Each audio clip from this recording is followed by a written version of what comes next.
Neljäs ottelu käydään raskaassa sarjassa ja se on suunniteltu 6 erän mittaiseksi. Next fight will be a heavyweight fight over 6 rounds. Remigius Dziausius pitää asuinpaikkansa Liettuan Klaipedassa.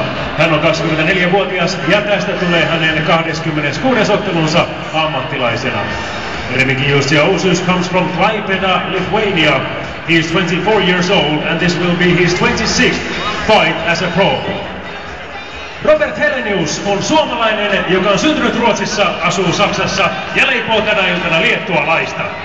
Robert on voittamaton 4 ammattilaisottelunsa jälkeen ja ottelee tänään ensimmäistä kertaa ammattilaisena Suomessa. Robert Helenius fights out of Berlin, Germany, but holds a nationality of Finland. Robert is undefeated after 4 fights as a pro. Eilisillä punnitustilaisuudessa Dziausius painoi 9